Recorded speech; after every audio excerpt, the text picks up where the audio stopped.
მოგესალმებით ჩვენ ერთგულ მსმენელო და ლაპორებელო ვაგრძელებთ საუბარს და მინდა გითხრათ რომ ვაგრძელებთ ჩვენ საუბარს პოლიტიკაზე და მინდა რომ აქ გავაკეთო ეს არის 28 ფებრვარი 2026 წლის 28 ფებრვარი მინდა ასევე გავაკეთო საგანგებო განცხადება ჩვენ სამეზობლოში განვითარებული მოვლენასთან და მოვლენებთან დაკავშირებით. კერძოდ,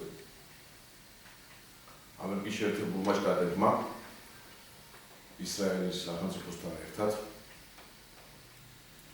განახორციელეს მასირებული სრული თავხედობით ავია თავდასხმა ირანის ისლამურ რესპუბლიკაზე. და ეს იმ დროს, როდესაც შვეიცარიაში სამშვიდობო მოლაპარაკებები მიმდინარეობდა. უნდა გითხრათ, რომ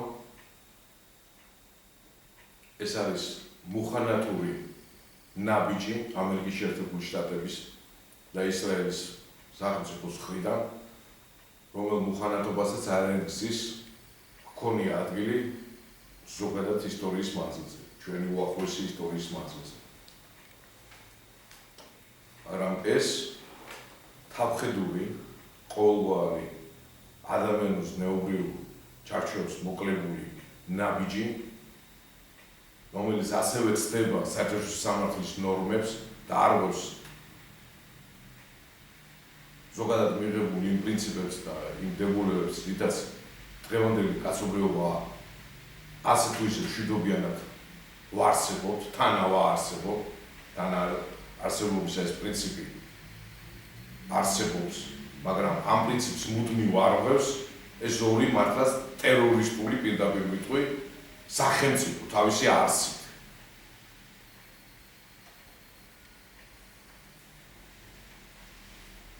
მოგესალმებით ირანი ჩვენი უახლოესი მეზობელი. ეს რეგიონი კავკასია და ახლო აღმოსავლეთი ძალიან ახლოს არის. აქვე არ შემიძლია ვიხსენო ამჟამინდელი ხელისუფლების და კიდე ხას გავუსვა იმაზე ამჟამინდელი დე-ფაქტო ხელისუფლების დე-ფაქტო არსებობს შევარდნაძის რეჟიმის მოსვლის დღიდან, ვინაიდან აქ ლეგიტიმაციის საკითხი ცოტა სხვაგვარად რომ ეს ჩემი პოზიცია ასევე ხელისუფლების მიმართ. იმ კანონთან დაკავშირებით. მე რა თქმა უნდა იმ კანონს ვინც არ აღიარებს ამ არჩევნებზე და იმათ ლეგიტიმაციას ზოგადად რა იმ კანონსაც გულისხმობ. არა ვიცოდეთ რომ ნებისმიერი ხელისუფლება რომელიც მოვიდა შესაბამისად შევარდნაძის ხუნტის მთავრობის მიუხედავად იმისა რომ ეს ხუნტის მთავრობა აღიარა თელმა რიგმა სახელმწიფოებმა მაინც არის არალეგიტიმური, ვინაიდან ეს იყო სრულიად ქართული ერის ინტერესების შელახვა, რომელშიც ღებულობდა მონაწილეობას სწორედაც ამერიკის შეერთებული შტატები, დიახ, სწორედაც ისრაელის სახელმწიფო. როდესაც ამხობდა ზვიად გამსახურდიას ხელისუფლებას. იმის გულისთვის, რომ მაშინდელი პრეზიდენტი ზვიად გამსახურდია წავიდა წინააღმდეგი, რომ პირდაპირ ამერიკის დირექტივა იყო ზეწოლა ქართულ ხელისუფლებაზე, საქართველოს სახელმწიფოზე, რომ ჩვენ უნდა შევსულიყავით ეგრეთ წოდებულ SNG-ში. სახელმწიფოთა თანამეგობრობაში, დამოუკიდებელ სახელმწიფოთა DST-ში, რასაც ქვია, დამოუკიდებელ სახელმწიფოთა თანამეგობრობაში. ვინაიდან ისრაელს მუცლისგვრევა ჰქონდა იმ დროს, რომ საბჭოთა კავშირის დაშლის შემდეგ ამ რესპუბლიკებს 15 რესპუბლიკას, რომელიც საბჭოთა კავშირში შევდიოდნენ, არ გებოდა ის სამხედრო სამრეწველო კომპლექსის და იმ სამხედრო შეიარაღების რაღაცა თუნდაც ფრაგმენტი, ნაწილი, რომელიც თავის თავში მოიცავდა ატომურ ბირთვულ იარაღს.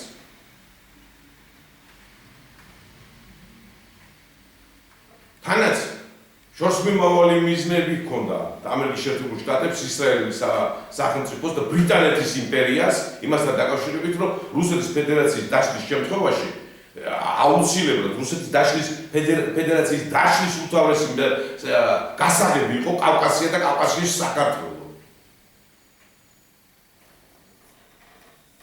აქედან გამომდინარე ძველ გამსახურდიას ლეგიტიმური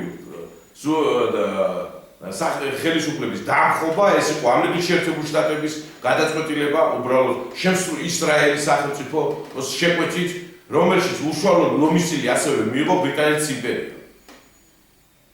რომელი ბრიტანეთის იმპერია ეხლა და ბრიტანეთის ხელისუფლება გამოდის განცხადებით რომ თურმე ამერიკის შეერთებული შტატების ეს გადადგმული ნაბიჯი გეგონება ისრაელი არ ღებულობდა მონაწილეობას აი ამ პროვოკაციაზე გამოდის იმ განცხადებით რომ ეს ნაბიჯი დაუფიქრებელია და ეს კიდევ უფრო მეტად ესკალირებას მოახდენს სიტუაციის ესკალირაციას მოახდენს რეგიონში გეგონება ბრიტანეთი არ იყოს ჩართული ამ პროცესებში მაგრამ რომ ეს ჩართულია შემდეგ მის გაცხადებულ სიტყვებში ჩანს ბრიტანეთის ხელისუფლებისა რომ ბრიტანეთი ცალსახად გმობს ირანის ისლამური სახელმწიფოს სწრაფვას შვიდობიანი თუნდაც შვიდობიანი ფორმით ესე იგი ატომური სამეცნიერო აი მესამეცნიერო იმის განვითარებისათა ირანს ჰქონდეს ასევე ატომური ელექტროსადგური. ესე იგი ბრიტანეთი პრინციპში რის საფუძველიც იყო რის ჭყალებში საფუძველი რის გამოც მიიტანეს იერიში ამერიკამ და ისრაელმა ირანზე ამართლებს. ასევე არ უნდა გამოგჩეს ჩვენ გერმანიის ხელისუფალის კანცლერის ფრიდრიხ მერცის ამ ფრიცის ასეთივე პოზიცია რომელიც აშკარად ემხრობა ამ ვანდალურ აქტს ამ თავდასხმას ირანზე მოტივით რომ ირანს არ უნდა გააჩნდეს ატომური ბირთვული იარაღი არადა ირანს განცხადებული აქვს რომ ის არავითარ ის არ არის მოსურნე რომ მას ჰქონდეს როგორც სახელმწიფოს ატომური ბირთვული იარაღი ის ამას ამვითარებს სამოქალაქო მიზნებით და როდესაც ირანს მოსთხოვეს აი ამ მონსტრმა სახელმწიფოებმა ამ ტერორისტულმა სახელმწიფოებმა ამ მოლაპარაკებაზე გადაეცა ირანს ურანი აი ეს მარაგი და ეს ყველაფერი დემონტაჟი მოეხდინა იმ სამეცნიერო ლაბორატორიების ქარხნების და ამ შემდეგ მან ირანმა რა თქმა უნდა სუვერენული თავისუფლება გამოიყენა და უარი უთხრა ამ მუხანათებს სრულიად სიტყვის მნიშვნელობით. ასევე გაისარჯა აი ესე უგვარ საქციელში არაერთის არის შემჩნეული პატიციონული მაკრონი საფრანგეთის პირველი პირი ხელისუფალი რომელიც ასევე ამართლებს ამ ვანდალურ აქტს ამ კაციჭამეობას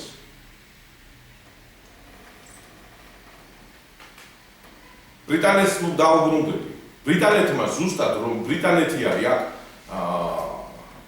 ჩართული და ქართული სახელმწიფოების წინააღმდეგ უკვე გამოაჩინა მან თავი ელჩის აი ამ განცხადებებით რომ თურმე ჩვენ ამ ხელისუფლებას გამოუყენებია მშვიდობიანი დემონსტრანტებისთვის და იმებისთვის მომწაბლავი ნივთიერება. სულ ახალ ბრიტანეთის მთავრობამ დაასანქცია ქართული ტელევიზიები, მაუწყებლობები. და ის ბანკები მოგეხსენებათ, რომლებიც აი მიიღებენ და რაიმე ფულად რაღაც ურთიერთობას დაიჭერენ ამ ტელევიზიებთან, ამ საზოგადოებრივ აი ამ ქართულ ტელევიზიებთან, ეს არის პოსტები და ასე შემდეგ, ეხლა ვერც აღარ ჩამოკლი, დიდი მეხუთბე ამ ტელევიზიებისა არ არის, იმიტომ რომ კარგად მოგეხსენება ჩვენ საერთოდ არ გვაჩვენებთ და სწორედაც მოთავისუფლებული აქვს და გათავისუფლდა იწვევენ ისეთ ადამიანებს, რომლებიც ცალ მხარეს თამაშობენ მარტო, მაგრამ ეს არის ქართული სახელმწიფოებრიობის შეერთება. ის ბანკი, რომელიც იმიტომ რომ ტელევიზიები არსებობენ შემოკარგებო, ფულად გადარეცხებთ რეკლამებით, გამიგეთ? და ის ბანკი, რომელიც ამ ტელევიზიებთან ურთიერთობას გააგრძელებს, ის ბანკი იქნება სანქცირებული. სინამდვილეში ბანკები მოგეხსენებათ ვითომ კერძოა, მაგრამ მათი პატრონები არიან ოკეან გაღმა და ბრიტანეთშია მოსაძიებელი ამათი ისინი. და რა თქმა უნდა ისინი პირდაპირ დესტაბილიზაციას მოახდენენ. ეკონომიკურ, ფინანსურ დესტაბილიზაციას. რათა შინაგანად მოხდეს არეულობა საქართველოში. ამას აკეთებს ბრიტანეთი. ზუსტად ესეთივე მეთოდი განახორციელა ამერიკის შეერთებულ შტატებმა, როდესაც სულ ახალგაზრდას უყურებდით, როგორ მოახდინეს, ესე იგი, ეკონომიური ბერკეტების გამოყენებით, სანქციებით, როგორ დააშინეს, იმიტომ რომ მოგეხსენებათ ირანი ყიდდა თავის ნავთობს მეორე, მესამე პირებით და შედიოდა ეს ნავთობი, რა თქმა უნდა, ნავთობპროდუქტები და ეს უკანასკნელი ენერგორესურსი ევროპაში და იმათ გადაუკეთეს გზა და ამით ისარგებლეს და თავიანთი აგენტურის ამ გააქტიურებით მოაწყვეს ის ბახანალია. ამასთან ერთად და ირან-ისრაელის შეტაკება 3 დღიანი თუ 4 დღიანი. ირანის მთავრობამ განაცხადა და მისმა საგარეო საქმეთა მინისტრმა აბას ერიქჩიმ, რომ ირანი იტოვებს უფლებას თავი დაიცვას. ეს რას ნიშნავს?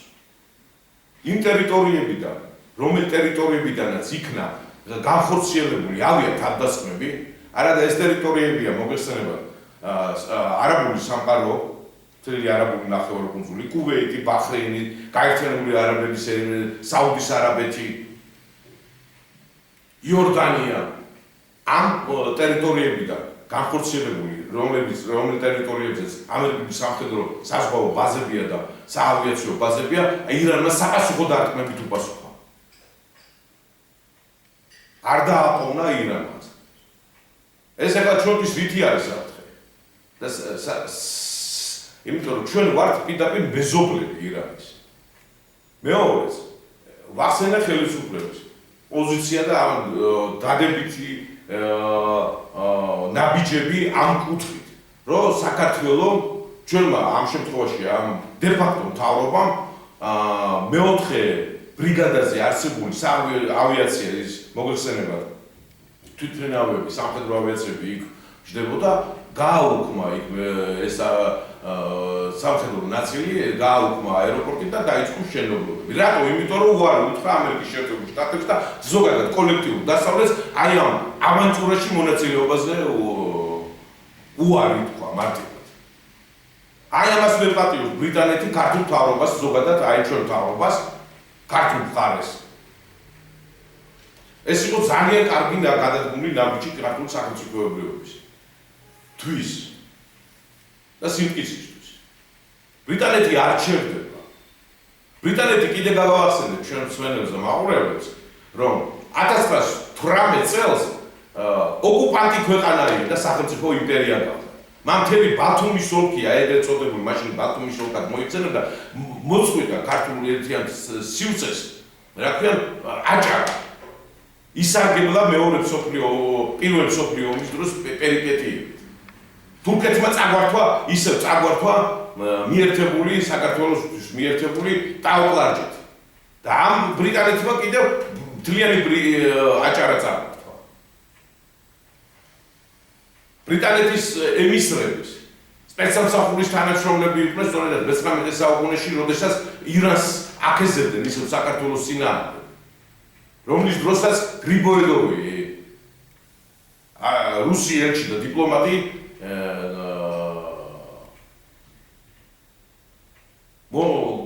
მოკლეს.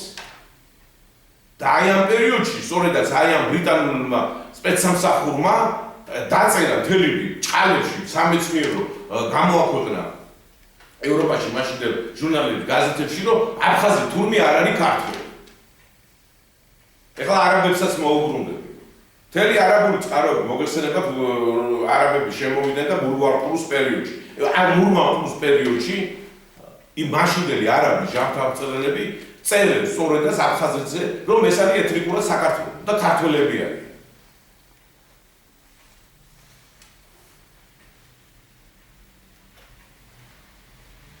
ძალიან დაძაბული ვითარებაა არა თუ მთელ რეგიონში, მთელ მსოფლიოში. იმიტომ რომ რუსეთმა ასევე გააკეთა ძალიან სერიოზული განცხადება იმასთან დაკავშირებით, რომ მან შეაფასა ამერიკელების ეს აქტი გონის შეშლად. და ამ დროს უნდა ვიცოდეთ, რომ ირანს ასევე მთელი რიგი საერთაშორისო სტრუქტურებია შექმნილი, მას ხარს უჭერს როგორც ჩრდილოეთ კორეა, როგორც ბირთვულის იარაღის ქვეყანა და ასევე ჩინეთის სახალხო რესპუბლიკას. და თუ მოხდება, რომ ამერიკის შეერთებული შტატები და ისრაელი გამოიყენებს თუნდაც ტაქტიკურ ბირთვულ იარაღს, მართლაც ეს რეგიონი აღარ იქნება რა. იმიტომ რომ ირანს დაეხმარება ასევე ეს სახელმწიფოები. ეს სამყაროს სასიცოცხლო ომია. ზოგადად მთელ მსოფლიოში ყველას ეხება. და რა თქმა უნდა გვეხება პირველ რიგში ჩვენ.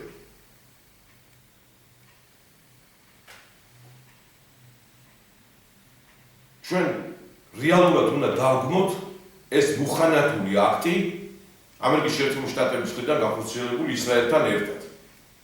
არადა შემთხვევაში ირანის სახელმწიფოსთან ჩვენ არაფერი გასაყოფი არ გვაქვს და პირიქით.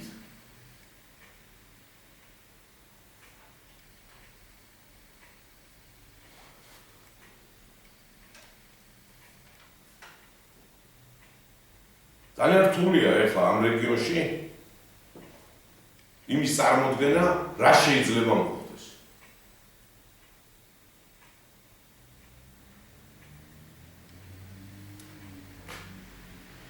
მე ვიტყოდ, რომ ამერიკის შეერთებული შტატები, ტრამპი იზოლებული გახდება, კუდამოძუებული გავიდეს სპარსეთის ყურიდან და ეს ყველაფერი მშვიდობიანად გადაწყდეს. მაგრამ ჩვენ თუ მოუბრუნდებით ჩვენს ქვეყანას, უნდა გითხრათ, რომ ბრიტანეთის ძალიან სერიოზულად აქვს გაჩაღებული ჩვენ საწინააღმდეგო, ქართველების საწინააღმდეგო ომი. ინფორმაციული, უკვე ფინანსური და ეკონომიკური.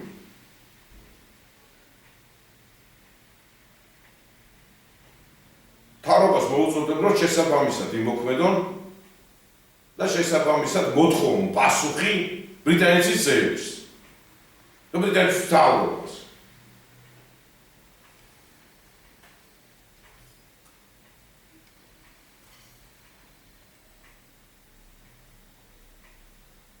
და ალტერნატიული გზები უნდა გამოვნახოთ საქართველოს აი ამ პოლიტიკური ჩიხიდან რომ გამოვიდეს ქვეყანა.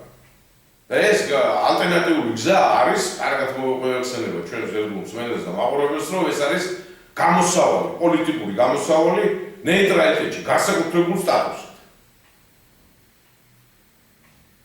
რა ნაბიჯების უნდა გადადგეს და შემდგომ ფინანსური ასეთი შეტევების და ექსპანსიის და აი ამ ომის ერთ-ერთი თავდაცვის მექანიზმი არის, რომ ეს ბანკები, რომლებიც მე დარწმუნებული ვარ 90% ჩვენი მოსახლეობისა და საქართველოს მცხოვრები ადამიანებისა არავის არ მოსწონს. იმიტომ რომ დაკაბალებულ მდგომარეობაში ვყავართ აი ამ ბანკებს. თუ არ გააუქმებს, ალტერნატიულად უნდა გადადგეს ხელისუფლებამ და შექმნას ეროვნული ბანკი ისედაც არსებობს, უნდა შექმნას ალტერნატიული სახელმწიფო ბანკი, სადაც მოხდება თავის დაცვა. რათა არ ჩამოგვიშვალოს ჩვენი ფინანსური სისტემა. ბრიტანეთმა, ლონდონის ბირჟამ და იმ ლონდონში დაბუდებულმა საკანების ხროვა. სრული ამ სიტყვის მნიშვნელობით. ეხლა ასევე ვინც მოისმენს და ვინც მოისმენს ახალი იმად გასაგონად ვიტყვი, რომ ერთ-ერთი მიზეზი პროლიბერალისა დასავლეთელებს და ლიბერალებს აკვიატებული აქვს. თავზრი რომ თურმე ირანი არის თეოკრატიული სახელმწიფო. სადაც სასულიერო და საერო პირი ერთია. ჩემო კარგებო თქვენ, ჭყალებში კარგებო.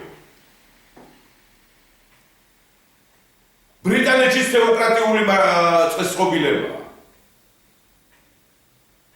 ჰენრი მერვემ რამდენი ცოლი ყავდა, 89 და 1000 საყვარელი იმის გულისთვის, რომ კათოლიკური ეკლესია, პაპისტური ეკლესია, ვატიკანი არ აძლევდა შესაბამისად სხვა ქორწინების უფლებას, ამის გამო გამოეყო ვატიკანს, კათოლიკურს, მართლაც სექტას, და შექმნა ანგლიკანური პროტესტანტული ეკლესია, რომლის თავიც გახდა თვითონ მეფე. დღემდე მონარქი არის ანგლიკანური პროტესტანტული ეკლესიის სულიერი ლიდერი, მაღალი სასულიერო იერარქი. და რაც შეეხება, რომ მონარქია მართავს მთელ ბრიტანეთის იმპერიას, ეს ძალიან ადვილი გადასამოწმებელია. რაც არ უნდა ლიბერალი, რაც არ უნდა სხვა ლორდთა პალატამ, რაც არ უნდა თემთა პალატამ ერთიანი გადაწყვეტილებით წარმოდგინოს კანდიდატურა ახალი შექმნილი კაბინეტის, მთავრობის კაბინეტის, ხო? მეფეს თუ არ მოეწოდა რომელიმე კანდიდატი, ის უკან გაიწყოს და ხელახლა. ესე იგი რა გამოდის? ვინ მართავს? ვინ დირიჟორობს აი ამ ვითომ დემოკრატობანას თამაშში, აი ამ გაწაფულ გაიზვერა მუხანად ლორდებს და თემთა პალატის აი ამ დაბიოთ? ვინ მართავს და მეფე? ესე იგი მეფე, რომელთანაც ათანხმებენ ბიუჯეტს, რომლებთანაც ათანხმებენ რა ქვია, სპეცსამსახური რასროების მოჩილება. თავდაცვის მინისტრი მასთან რო აღარ ვინ? მაშინ მიყოფილა რა ქვია. თავარი, დირიჟორი, უზენაესი ხელისუფალი ბრიტანეთში. მონარქი, მეფე. ეხლა ბრიტანეთის მონარქის ოჯახსაც შევეხებ. სულ ახლა ეინშტეინის თემაზე, დასავლელების გასაგონად, პროდასავლელების რა. აი ეს ეინშტეინი სატანისტურ რიტუალებს უაწყობდა. ასევე აწყობდა კანიბალიზმს, სრულიად უშიშროდ, კაში ჭამიაობაშია ეს რიტუალები ასევე. შემჩნეული კი არა და დადასტურებული ფაქტი. და ამაში ღებულობდა მონაწილეობას ახლანდელი მონარქის ძმა. ერთი ამბავი ატეხი. პირდაპირ მნიშვნელობით კაციჭამია დინასტია, რომელიც მართავს საკმაოდ დიდ ნაწილს მსოფლიოში და გვევლინება ღვთისმოსავ კრავის სახით ჩვენ დანარჩენ და გვასწავლის დემოკრატიას და თავისუფლებას. და როგორ უსწრდება თავის ქვეშევრდომთ თვითონ ინგლისელებს, როგორ ჩაგრავს, რა დღეში აყენებს ეს პატივცემული, ეს წყალებში პატივცემული ხელისუფლება თავად ბრიტანელებს და ინგლისელებს. არ ვლაპარაკობ ირლანდიელებზე და დანარჩენ მსოფლიოზე. რეები აქვს ჩადენილი. ასე რომ ვინემ სხვის თვალში ბედს დაინახაო, შენ თვალში ამოიღე დირეო, ეს ბრიტანეთის საყურადღებო. და იმ ადამიანების რომ სწორედაც თეოკრატიული მართლობა არის ბრიტანეთში ასე. ეს არის მონსტრი სატანისტების ერთი ადგილი, სადაც მათ აქვს თავში საყრდენი. როგორც პოლიტიკური, ისე სამხედრო და ასე შემდეგ.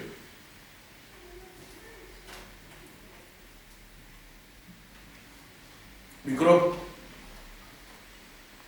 რომ მალე და ეს სხვათა შორის უკვე დაწყებულია, დაიწყებენ ქართველებზე ნადირობას. და მე მახსენდება ანეკდოტი. ქართველი პაპა უკვე ოჯახის თავი სიკვდილის სასტუმროებთან წევს, სიკვდილის პირას არის და დაიბარებს თავის ჯალალობას და ეუბნება რა, უტოვებს ამდენსაც, ებრაელებს გაუფრთხილდითო. გადახედეს ქართველებმა რა, ეხლა პაპა ეუბნება ოჯახის თავი, მამა ეუბნება, რომ ებრაელებს მიზეზი ებრაელების შემდეგ ჩვენ დაგვიწყებდნენ დევნას ქართველებს რა. და დაწყებულია ეს დევნა ქართველებზე მთელ მსოფლიოში. მაგალითად კოვიდამდეც და SVO-მდეც გერმანიის კანცლერმა, მაშინდელმა მიიღეს გადაწყვეტილება, რომ დეპორტირება მოახდინა, როდესაც იქ მასიურად ჩაიყვანეს არაბული სამყაროდან ეს ვითომ რევოლუციას გამოქცეულია ეს რა ქვია ბოდიში და ეს ნაკადი რა აი ამ მიგრანტების და ლეგალიზება მოახდინეს და გერმანელები ინახავენ თავიანთ ფულით. გერმანელი უბრალოდ გერმანელი ინახავს მიგრანტებს და რაც დააციეს ის. აი ამ პერიოდში ქართველებზე მიიღეს გადაწყვეტილება, რომ ნომერ პირველი დასაპორტირებელი თუ რამეს ისა, უნდა მოაღვესა გააძევონ ქვეყნის ფარგლებს გარეთ, რა ქვია ქართველი.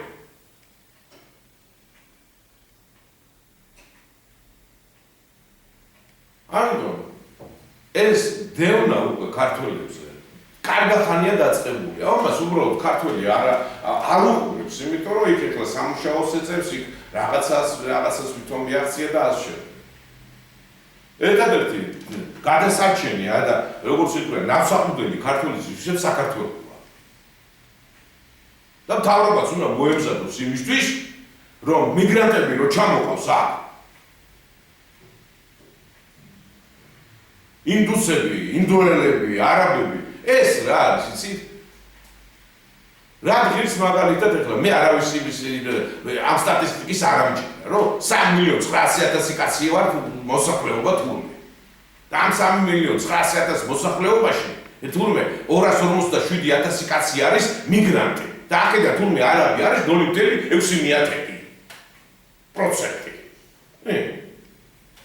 ახალწელზე, წვეულებაზე კალენდარული, გრიგორიანული კალენდრით რა ქვია ახალწელზე ახლობლები ნათესავები შევიკრიბეთ და რუსთაველის მეტროზე იქ ცხოვრობ ჩემი ნათესავი.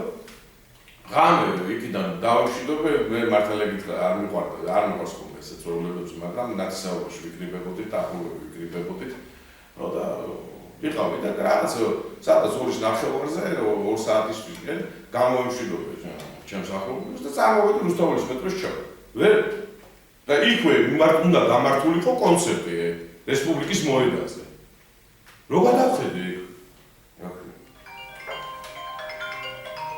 რო გადავხედე იქაურობას, აბსოლუტურად არაბები და ინდოელებით იყო სავსე. კონცერტი რო უნდა ჩატარებულიყო, არ ჩატარდა. იქ ქართველი ახალგაზრდები არიან. რო ჩავედი შიგნით მეტროში. მთელი ფოიე იყო ამ ხალხით გადაჭედილი. ვაგონში ვერ შევდივდი. და დავდექი ფოიეში, შუა ფოიეში, დავდექი და ვუყურებდი, რომ მეთქი ალბათ როცა გაილევა, ანდა ვფიქრობ მეთქი რა ხალხაში სახში შინ ფერთ ჯობიათ მეთქი დავდექი რა, ვინემ ამათ ველოდი რა. მაგრამ მიიქცია ყურადღება, რომ ვაგონში, ერთ-ერთ ვაგონში, საიდანაც ხელი დავინახე, ყვირილი რომ ვიშველი რა ქვია, რუსულად იყვირა ვიღაცამ, აქ არის ბავშვიო, გაგვატარეთო და იქ ქართველის ხმას გავიგონე და იქ შევედი რა, ვიძულებული ვიყავდი. გავარღვიე და სამმა ქართველმა და სხვათა შორის რო შევხედე სახეზე, თურქი კი არა, ლაზები იყვნენ რა, მე იმიტომ დიქციაში ვდუხდი. ხუთმა კაცმა იმას ვქენით, რომ ბავშვი არ გაჭირდეს. უნდა გითხრათ, რომ ჩვენმა ორგანიზებულმა აი ამ მოქმედებამ ბავშვს გადაარჩინა და ისეთი თავის ადგილას დადგა.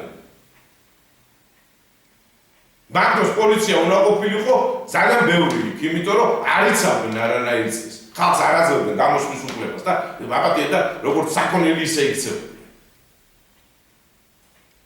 მარკოვის რესპუბლიკის მოედანი აი ამ ხალხით იყო გადაჭედილი.